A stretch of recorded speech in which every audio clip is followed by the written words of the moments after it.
Breaking news atenga amawulire gannaku Kitalo nnyo eri Fatumah abadde subscriber waffe atenga abadde ne house manager obanga mitino kadama wali Oman. Uliriza ekyamutuuseeko naawe saagala kikoleki kikutuukeko yonna gy'oli mu nsi z'abaki ez'Abawalabu. Nga wali enkola fano kwanda boyug ka video mbadde nsaba okampereka like kabeerenga kasootambula katuuke eri omuntu yenna eyandiyagadde kumanya kweno information.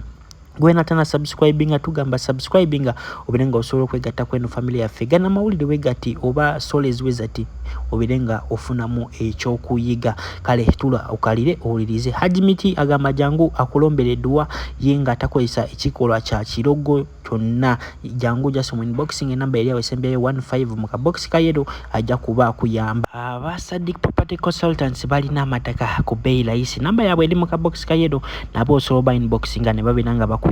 Kale katugendereyo story yaffe ey'olwaleero. Oyo muwala amanyikiddwa nga Fatumah abadde omu ku subscribers baffe wano kuwanda boyug era nga akomentinga nnyo nga wokiwulira.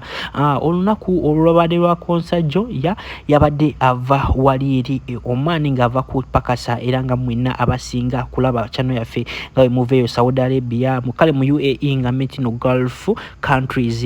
Ono muwala kyekadde following steps oba amagezi oba tips ze tubaleetera wano kuwanda boyug era abadde asindikiranga sente ze nga zisindikira bamikwano gye nga ogamba nti no sente kanjiwe mikwano gyange kasawe mwesiga twakula naye bambi amawulire gannaku gali nti yafuna sente bamusindikira na sente zamugye Oman abayiwaka wano bamusindikira sente natuuka wano ku Entebbe airport bulungi we yatuuka ku Entebbe airport ne bamwaniriza n'afuna ne airport pickup buli kimu kyali kitambula bulungi nnyo nga wookiwulira.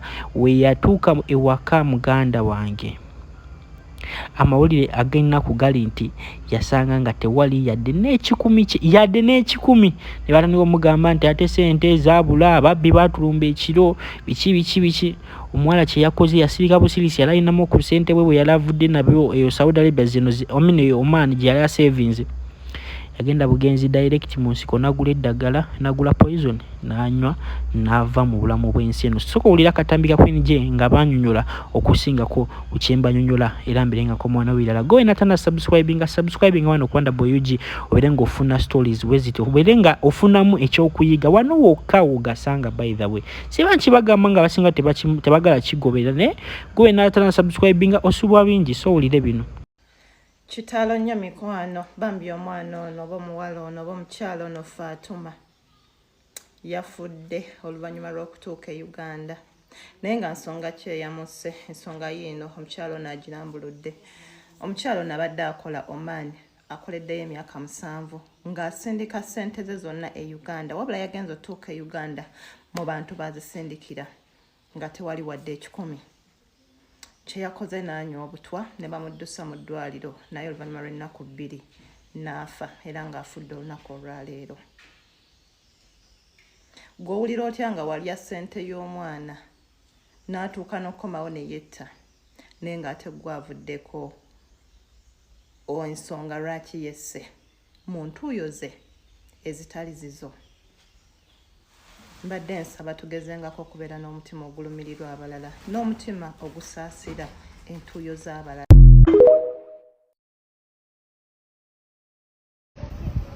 Hi guys, kansubire nti no muli fine bambi nzizalayika okubagamba nti sinafa ndi mulamu. Ekifaananyi kya Queen kya postinze muganya okitegeera. Ekifaananyi kirimu abantu babiri, kirimu omuntu ng'ali kukanula nange kati omuntu okukanula yafudde bambi sinze. Queen abateredde lwakuba muganya okitegeera tagambye nti nze. Ekifaananyi kirimu abantu babiri. Kati kyembadde njagala obagamba kiri kimono muwala bamuyita Dorothy amanya gaago obuzaale lwakuba eri ekikasu sirimanyi naye manyiko erya Dorothy. Tubadde ba friends, close friends nga twafuuka ne ba sister nti twali ba mukwano kuva 2017.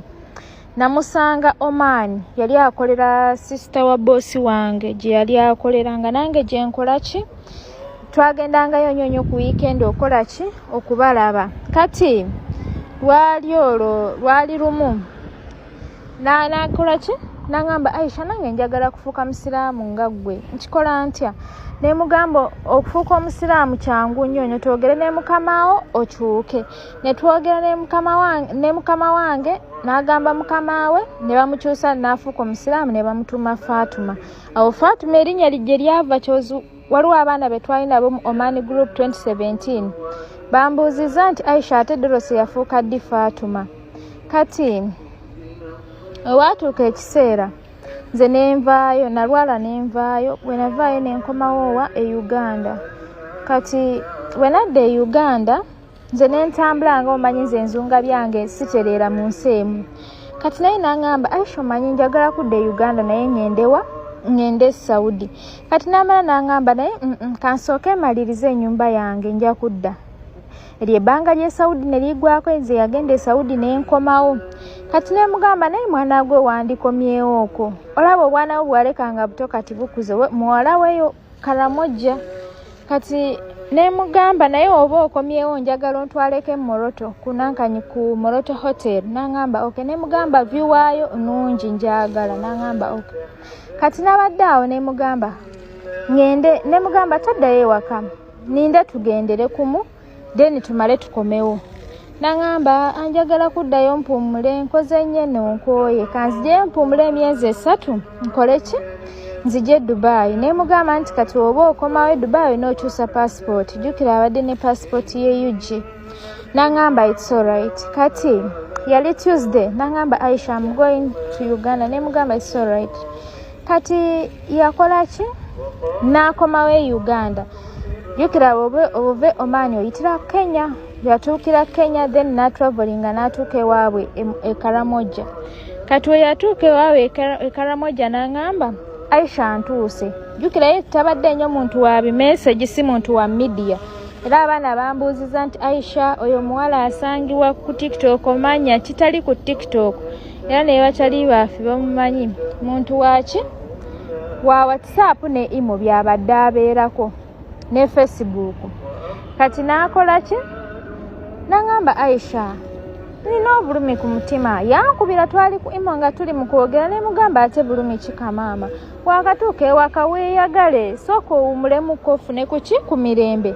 N'aŋŋamba Aisha siina mirembe n'atandika okukaaba nga omanyi omuntu gw'oyogera naye n'atandika okukaaba. Kati bwe yatandika okukaaba neŋŋamba Fatumah kiki ekikutuuseeko. N'atandika okunzinyonyola wakaaba n'aŋŋamba omanyi nga bano family yange sente baazirya. Ne mugamba okakasa n'agamba ye. Ne mugamba naye ennyumba gye baali bakuzimbira self contained gy'ozimbidde emyaka 7 tennaagwa. N'agamba ate olowooza gyendi gyeri. N'agamba baakwata essente ne bazimba obuzigo obw'emiryango ena ate nga buli singo mu ttaka lyange bba wange lye yafa n'andekera. Jjukira bbaawe yafa n'amulekera abaana 2. Kati n'aŋŋamba bwe bulwentoozi bwe baazimba bwaggwa bulimu n'abapangisa. Kati nze mbadde mmanyi ennyumba gye baazimba nene kyovola mbadde nkola nga siweera nga njagala ngimalirize ndyoke nzire e Uganda. Era n'ekisinza okunziza e Uganda mbadde mmanyi ngenda giyingira. For real it was heartbreaking. Ne mugumya ne mugamba bibaawo si gwe asoose naye ngenda kuteekamu ssente ojje Dubai w'oliba ofunye ojja kunsasula ne tuukkiriziganya. Kati waayitawo ssaawa 3 oba zaali nnyawo. Kati olweggulo ekiro ku Lwokutaano brother n'ansindikira message ku WhatsApp n'aŋŋamba Aisha mukwano gwe yeewadde obutwa. Ne ŋŋamba yihi nga nayogedde naye ne tuukkiriziganya n'ansuubiza okujja eno. Ne manya nti kirabika kimususseeko. Kati n'abeera mu ddwaliro. Ku Saturday ne nfuna chance awo ne mbakubira era kino ekifaananyi kye nakuba screenshot twali ku imo ne nkuba screenshot. Jjukira sibadde nnyo na bifaananyi bye ate nange siri muntu nyaasaba ebifaananyi. Kati n'akola ki n'aŋŋamba nenjogera ne brother. Jjukira brother abadde kyali wange nnyo. Kati ne twogera ne mugamba naye bannaaye ye Fatumah anaatereera ne bagamba nedda tulinzeeko tulaba abasawo kiki kye bagenda otugamba naye obutwa twaluddewo nnyo mbu bwamusensedde. Kati nze simanyi kyatuusewo like nenkomaawo okwogera nabo ku Saturday gulo saayogeddeko nabo. Kati leero ku makya brother wansindikidde ne message n'aŋŋamba Aisha ani Fatumah is no more. Kale natidde mpulidde nga ntidde nakaabya amaziga ga kinnoomu ne nkaaba kimulugunye nga saagala abantu kumpulira. Abawala b'ensula nabo ne bavaayo ne bambuuza Aisha obadde otya, naye nga mpulira nfa obulumi, nga mpulira nfa. Naye nga famiri yaffe lwaki mutukola ekintu bwe kityo? Lwaki mutwala ssente zaffe? Mutusaasire, tubonerera omuntu avudde ku ddunga ataako mulamu akomewo ewaka ataafe. Mwe temulaba nti kiruma